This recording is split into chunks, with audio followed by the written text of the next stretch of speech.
দর্শক শুভেচ্ছা, স্বাগত সবাইকে চলতে চলতে অনুষ্ঠানে। আপনাদের সঙ্গে থাকছেন মাহফুজ মিশু। আর আজকে আমাদের অতিথি রাজশাহী সিটি কর্পোরেশনের মেয়র এবং বিএনপি নেতা জনাব মোসাদ্দেক হোসেন বুলবুল। আমি মোসাদ্দেক বুলবুল, স্বাগত আপনাকে। কেমন আছেন? ধন্যবাদ। জি, আমরা আপনার শহরে এসেছি। আপনার অসাধারণ সুন্দর একটা শহর। আমি যে প্রশ্নটা দিয়ে শুরু করতে চাই, যদি বলি যে রাজশাহী শহর এখন কেমন আছে, সেটার উত্তরে আপনি কি বলবেন? রাজশাহী শহর এখন অত্যন্ত ভালো অবস্থান, কিন্তু এই জায়গাতে আমাদের একটা সবচেয়ে বড় সমস্যা হচ্ছে যে আগামী প্রজন্মের কাছে যেই জিনিসটি আমরা অপছন্দের, সেটির এগেনস্টে জিহাদ করার মতো পরিস্থিতি সৃষ্টি হয়েছে, সেটি হলো মাদক। এই মাদক নিয়ে আমরা অত্যন্ত দুশ্চিন্তায় আছি এবং এই মাদক আমাদের কাছে অত্যন্ত একটা ভয়াল থাবার মতো অবস্থান সৃষ্টি করেছে। তা আমরা মনে করছি যে আজকে জঙ্গি নিয়ে যে মুভমেন্ট হচ্ছে সরকারের, সেই মুভমেন্ট যদি মাদকের বিরুদ্ধে হয় তাহলে আমরা অত্যন্ত খুশি হতাম এবং আগামী প্রজন্মের কাছে আমরা দায়ী থাকতাম না। তার মানে মাদক এখন রাজশাহী শহরের প্রধান চ্যালেঞ্জ। মাদক অবশ্যই মাদক নিয়ে আমরা অত্যন্ত চিন্তিত। তো আপনি শহরের অভিভাবক হিসেবে নিঃসন্দেহে পুলিশ প্রশাসন, মাদকদ্রব্য নিয়ন্ত্রণ অধিদপ্তর, তাদেরকে নিঃসন্দেহে তথ্য বলেছেন, তারা কি কাজ করছে নাকি? অবশ্যই ইতিমধ্যেই রাজশাহী সিটি কর্পোরেশনের আন্ডারে যে মেট্রোপলিটন পুলিশ রয়েছে এবং কমিশনার মহোদয়, তিনি এটাকে যুদ্ধই ঘোষণা করেছেন এবং ইতিমধ্যেই এই যুদ্ধের মধ্যে তিনি বেশ কিছু মানুষকে এখান থেকে ফিরিয়েছেন এবং রিহ্যাবিলিটেট করার চেষ্টা করছেন। এবং আমি মনে করি এটি তিনি যদি দীর্ঘদিন থাকেন এবং আমাদের সহায়তা পাই, তাহলে রাজশাহী শহরে মাদকের একটা জিরো টলারেন্সে আমরা যেতে পারব। আপনাকে তো জনগণ ভোট দিল 5 বছরের জন্য, তার প্রায় 4 বছর অতিবাহিত হতে চললো। এর বেশিরভাগ সময় আপনি দায়িত্ব পালন করতে পারেননি, সেইটা আসলে কেন? আসলে মানে সংবিধানে এমন একটি জিনিস আইন সংযোজন করা হয়েছে, যে আইনটি আমাদের সংবিধানের সাথে অত্যন্ত সাংঘর্ষিক। ইতিমধ্যে সুপ্রিম কোর্টের মাননীয় বিচারপতিগণ এই মানে রায়কে অবৈধ বলেছে এবং এটি জনগণের সাথে বা সংবিধানের সাথে আল্ট্রা ভাইরাস হিসাবে কাজ করছে। সেই আইনটা কি, যে নির্বাচিত জনপ্রতিনিধিদেরকে বরখাস্ত করা সংক্রান্ত যে বিষয়, এটি সংবিধানের সাথে সাংঘর্ষিক। কিন্তু এই প্রসঙ্গে আমরা যখন স্থানীয় সরকার মন্ত্রণালয়ের সঙ্গে কথা বলি, তখন তারা বলেন যে কেউইতে আসলে আইনের ঊর্ধ্বে না। ফলে কেউ যদি নির্বাচিত অবস্থায়, দায়িত্বে থাকা অবস্থায় তিনি যদি কোনো ক্রিমিনাল অফেন্স করেন, তিনি যদি কোনো আপনার বিরুদ্ধে যে মামলাগুলো ছিল তার বেশিরভাগই হত্যা মামলা, হামলা, ভাঙচুর, ষড়যন্ত্র এই টাইপের, সেগুলো যদি করেন, তাহলে সেক্ষেত্রে তিনি কি আইনের ঊর্ধ্বে চলে যাবেন? না, আইনের ঊর্ধ্বে নয়। আমরা আমাদের চার্জে থেকে বিচার বিভাগ সেটি আইনের সাথে থাকবে। বিচার বিভাগ যদি সেটি ট্রায়ালে যেয়ে যদি আমি দোষী সাব্যস্ত হই, তাহলে অবশ্যই আমাকে সাসপেন্ড করবে। কিন্তু একটি চার্জশিট হওয়ার পরে আমাকে যখন সাসপেন্ড করা হয়, তখন কিন্তু আমি দোষী কি অদোষী সেটি কিন্তু প্রমাণ হয় না। এই কারণেই আজকে এটি সংবিধানের সাথে সাংঘর্ষিক। আদালতের রায়ের পরেও আমরা দেখলাম যে আপনার পদ গ্রহণ বা নগর ভবনে প্রবেশ, সেটি নিয়ে এক ধরনের নাটকীয়তা তৈরি হলো। আপনি গেলেন, আবার ফিরলেন, সারা দেশবাসীর চোখ তখন ওইদিকে ছিল। সেই ঘটনাটার আসলে ব্যাখ্যা কি? আসলে কেন এমনটা হয়েছে? এর পিছনে কি শুধুই রাজনৈতিক প্রতিহিংসা, না আইনগত কোনো জটিলতা ছিল? না, এটি রাজনৈতিক প্রতিহিংসা।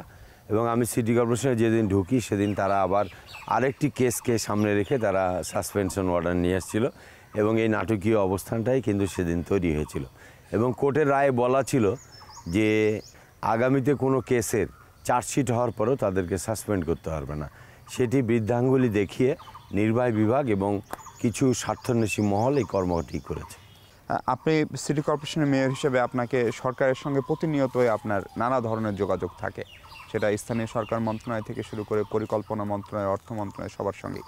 ফলে কেউ কেউ বলেন, বিশেষ করে যারা আপনার দলে, তারাই কেউ কেউ বলেন যে বুলবুল সরকারের সঙ্গে এক ধরনের আঁতাত করছে বা এক ধরনের যোগসাজশ করছে। এই ধরনের অভিযোগ, ধরুন কুমিল্লার মেয়র দ্বিতীয়বার যিনি থাকুকে নিয়ে অনেক সমালোচনা অনেক বেশি। ফলে অনেকে মনে করেন যে উনি আসলে সরকারের সাথে চলেন, অন্যরা চলতে পারেন না। তো ওইটা কি বলবেন? সরকারের সাথে কি আসলে আপনার এখন সুসম্পর্ক বিরাজ করছে? আসলে সুসম্পর্ক তো যে কোনো রাজনৈতিক দলের সদস্যের সাথে সরকার এবং বিরোধী দলের একটা সুসম্পর্ক থাকা উচিত, এবং সেটি নাই বিধায় আজকে এই প্রশ্নগুলি জানছে। এবং সংস্কৃতিটা চেঞ্জ হওয়ার কারণেই, রাজনৈতিক সংস্কৃতি পরিপক্কতা না থাকার কারণেই আজকে এই প্রশ্নগুলি মানে আদর্শহীন লোকের কাছ থেকে এই বক্তব্যগুলি আসছে। আমরা মনে করি যে এটি সঠিক নয় এবং যার যার আদর্শ সিটি কর্পোরেশনে বসলে সেটি নগর পিতা হিসাবেই আমাকে গণ্য করতে হয়। সেহেতু আমি মনে করি যে আমার এই বিশেষ বিবেচনায় যেটি করার দরকার আমার বিবেক বলে জনগণের স্বার্থে সেটি আমি করি। জি, তার মানে হচ্ছে যে সরকারের সঙ্গে আপনার সম্পর্ক আপনাকে ভালো রাখতেই হয়, এবং সরকার মানে যেহেতু এখন আওয়ামী লীগ, ফলে আওয়ামী লীগের সঙ্গে এক ধরনের রাজনৈতিক সুসম্পর্ক না হলেও প্রশাসনিক সুসম্পর্ক তো আপনার নিশ্চয়ই রয়েছে। সেটি কিভাবে তৈরি হয়, কিভাবে রাখেন, সেই প্রশ্নের উত্তর শুনবো। তার আগে ছোট্ট একটা বিরতি নিতে চাই। দর্শক, ছোট্ট একটা বিরতি, আমরা কথা বলবো Rajshahi city corporation mayor Mosaddek Hossain বুলবুলের সঙ্গে। আমাদের সঙ্গে থাকবেন নিশ্চয়ই।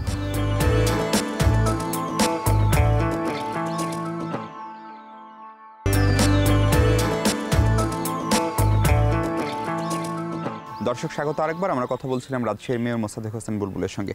বুলবুল ভাই, যে প্রশ্নটা রেখেছিলাম যে এই আপনার এই মেয়রশিপ নিয়ে নানা রকম নাটক, হাইকোর্টের অর্ডার, মন্ত্রণালয়ের নির্দেশনা, আবার অর্ডার, এবং সব কিছু মিলে এখন বোধহয় একটা স্থিতিশীল অবস্থায় রয়েছে।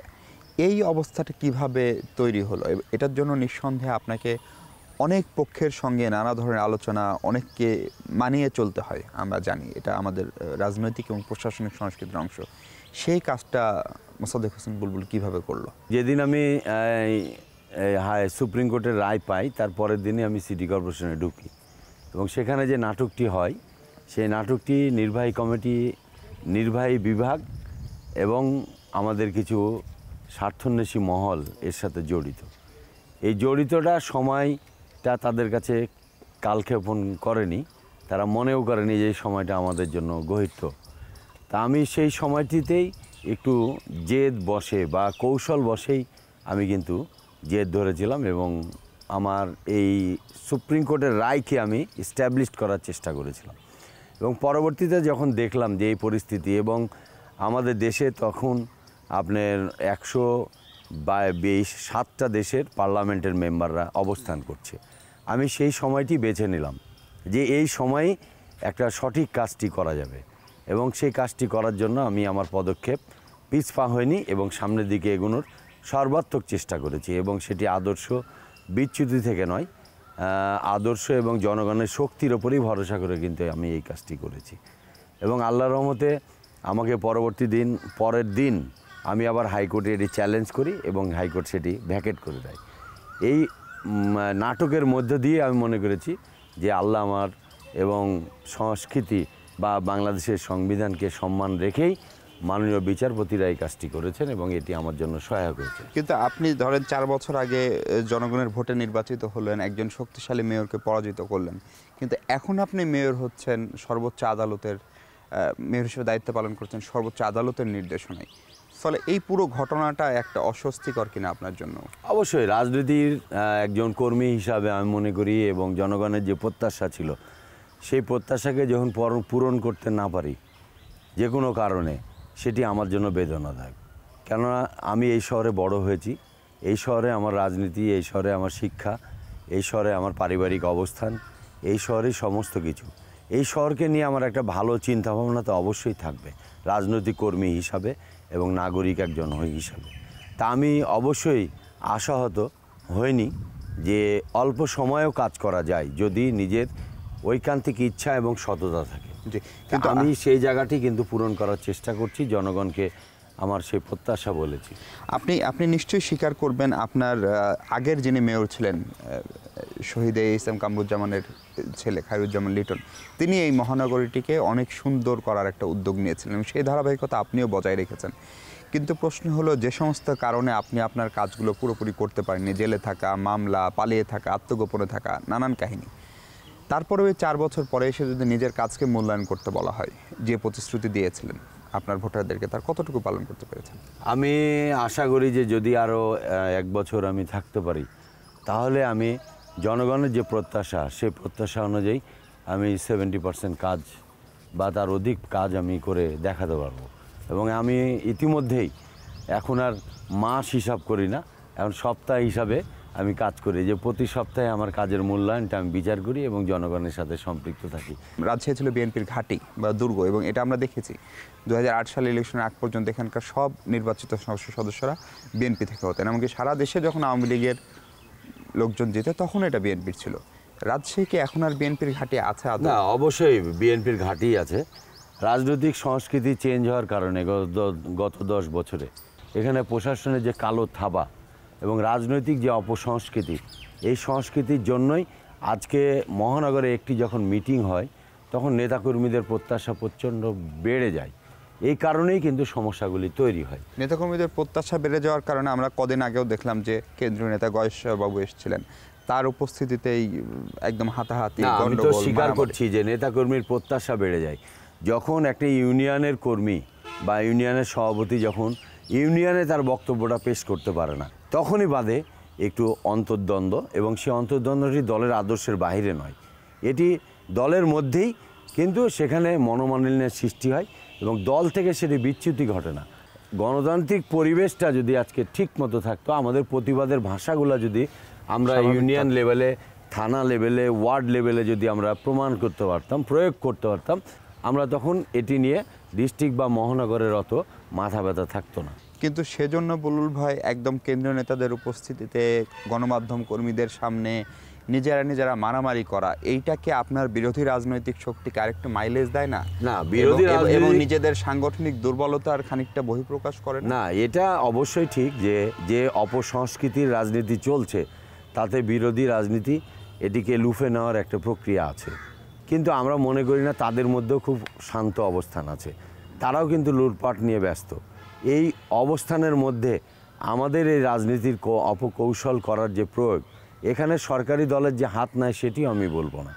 এখন পর্যন্ত কোনো ইউনিয়ন বলেন, থানা বলেন, ওয়ার্ড বলেন, কোনো নেতাকর্মীকে আজ পর্যন্ত আওয়ামী লীগে ভিড়াতে পারেনি বা আওয়ামী লীগের আদর্শে আদর্শিত করতে পারেনি।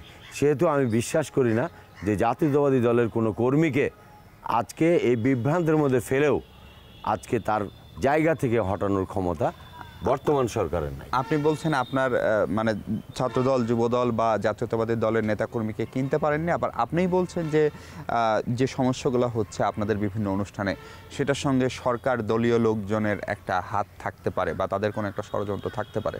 তাহলে যারা এখানে এসে সমস্যাটা করছে তারা তো কোনো না কোনোভাবে, আপনার সেই আশঙ্কা যদি সত্যি হয়, তাহলে সরকার অথবা আওয়ামী লীগের সঙ্গে হাত মিলিয়ে সেটি করছে। এটার ব্যাখ্যা কি? সেই ব্যাখ্যা শুনবো, তার আগে আবার একটা বিরতি নিতে চাই। দর্শক, আবার একটা বিরতি, কথা বলবো মোসাদ্দেক হোসেন বুলবুলের সঙ্গে। আমাদের সঙ্গে থাকছেন নিশ্চয়ই।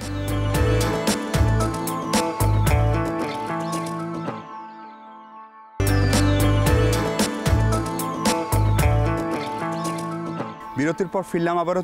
চলতে অনুষ্ঠানে কথা বলছিলাম রাজশাহীর মেয়র মোসাদ্দেক হোসেন বুলবুলের সঙ্গে।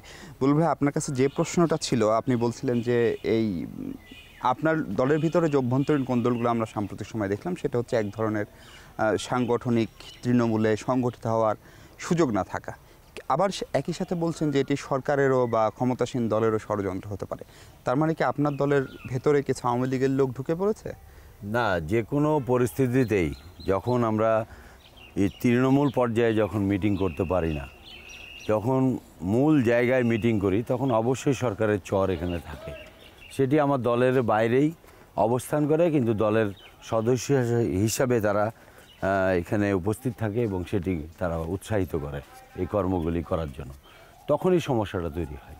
এখন সরকারি দলের চর হিসাবে অনেক রকমভাবে থাকতে পারে, সেটি নিরূপণ করা আমাদের জন্য অত্যন্ত দুঃসাধ্য। বিএনপির সঙ্গে জামাতের একটা রাজনৈতিক ঐক্যমত আছে, একটা জোটও রয়েছে, এবং আপনি জানেন যে যুদ্ধাপরাধীদের বিচার এইসব শুরুর পর জামাত খানিকটা কোণঠাসা, তাদের অনেক কেন্দ্রীয় নেতার ইতিমধ্যে ফাঁসি কার্যকর হয়েছে, এবং রাজশাহীতে যে বিএনপির ঘাঁটি, তার পাশাপাশি রাজশাহী সম্মত জামাতেরও ঘাঁটি হয়ে উঠছিল। বিএনপিরই কেউ অভিযোগ করেন যে বিএনপিকে আসলে জামাত গ্রাস করে ফেলেছে, বিএনপিকে জামাত খেয়ে ফেলেছে। আপনার মূল্যায়ন কি?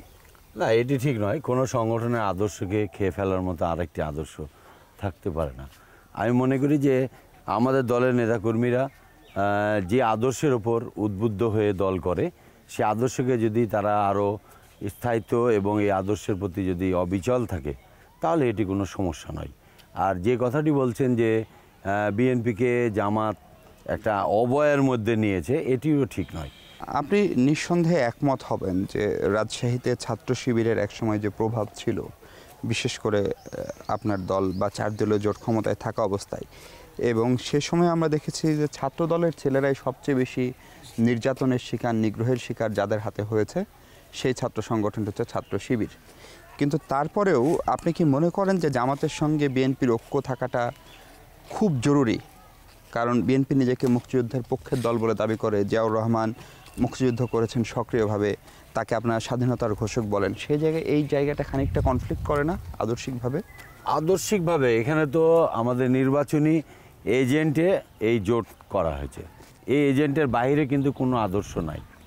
এই জোটের বাইরে যেটা নির্বাচনী জোট, সেটা নির্বাচন পর্যন্ত আমাদের সীমাবদ্ধ থাকে, এবং তার বাইরে যখন আমরা সরকার বা বিরোধী দলে থাকি তখন আমাদের আদর্শ নিয়ে আমরা কাজ করি।